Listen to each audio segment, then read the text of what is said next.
こんにちは、ゆるトピックです。このチャンネルではテーマを見ながらゆるゆると喋っていく番組です。さて、今回は機械学習の習得って難しいよねということを喋りたいと思います。はい、機械学習、AI といえば今は機械学習ですけども、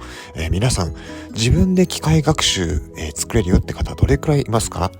多分エンジニアさんの方だったら、かなりの方できるのかなと思うんですけども、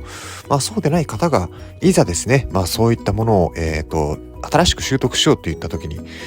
なんか困ることってありませんかね？私、ゆるトピックはですね、かなり困ってます。なんでかっていうと、単純なデータ加工とかデータ分析とは明らかに違うんですよね。どういうことかっていうと、まずはですね、その学ぶにあたって、概念的なことはですね、いろんな学習教材とかがあるからわかるんですけども、私、それこそこの前、経済産業省が出している、なんだったかな、Google が主催している無料講座っていうものがあるんですけども、そこで Google AI を、題材にした、教材を、一通り受講しました。で、認定証もいただいたんですけども、確かに概念ということは分かった。でも、実際これどうやったら動くものができるんだろうっていうことはあまり分からなかったんですよね。詳しくは何でしょう、その Google のプラットフォームに登録してやってみてくださいってあったんですけども、お金かかるよねっていうところでちょっと手が止まっちゃうんですよね。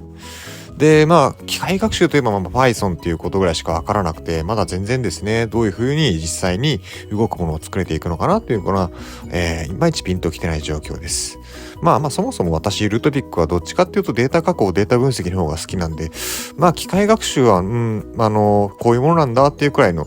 ちょっと参考程度という感じで眺めてはいるんですけども、それにしてもやっぱりですね、実際なんか動くものを作ろうっていう時はかなり難しいかなと思うんですよね。で、もう一つですね、動くの難しいっていう、習得が難しいっていうのは、やっぱりその、明確な目的がないと、この機械学習の習得っていうのは難しいと思うんですよね。つまり何か動くものを練習がてらに作ろうとするときに、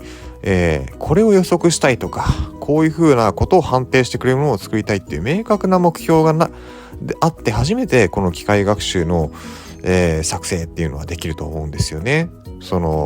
例えば不良品の検出だったりとか、画像の判定だったりとか、そういうものを何か、目標として設定する。もうちょっと具体的なことを言えば、例えばお医者さんとかだったら画像データから腫瘍を発見するような AI 機械学習を作りたいっていうような方もいらっしゃるかもしれませんよね。これ画像認識の話だと思うんですけども、こういった特定の目標を誰しもが持っているとは限らないんですよ。特に機械学習の初学者なんていうのはそんな目標を持ってないと思うんですよね。持ってないっていうか、まだ見えてない、目標が見えてない状態だと思うんです。そんな時にですね、機械学習ってなかなか手をつけづらいなっていうふうに思うところなんですよね。素人ながらに私はまだ Python の域を出てないので、なかなかわからないなというところなんですよ。無料講座の中には Google のプラットフォームを使うと何かいろいろできるというふうにはあったんで、後でその URL を叩いてみようかなとは思うんですけども、難しいですね。で、一方ですね、データ分析がなぜ簡単にできるかっていうと、とにかくですね、データを集計したりっていうのは目標がなくてもできると思うんですよね。合計とか、平均とか、ヒストグラムとか、そんな感じのものをいろいろ作ることができたりするんですよね。グラフも、そもそも Excel があれば一通りのことはできますよね。それをもっと高度にしたものが Python だったりとか、統計解析ソフトの SAS だったりとか、っていうものだったりするので、とりあえず動かしてみれば、何かしらのものが出てくるのがデータ加工、データ分析、データ可視化だと思うんですよね。そこに対して機械学習っていうのは明確な目的があって初めて成り立つものなので、そこがですね習得、実際習得をしていくのに難しいところなのかなと思う限りです。もうちょっとですねGoogle の無料講座まだ他の分野機械学習以外も残ってるんで、その辺もやりつつ、機械学習とかその辺の周辺知識を深めていけたらなと思っているところです。皆さんは機械学習の習得についてどのようなことで悩まれていますか？私はいろいろ悩んじゃいました。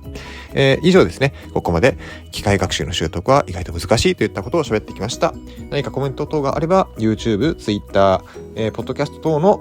コメント欄にいただけると嬉しいです。では失礼します。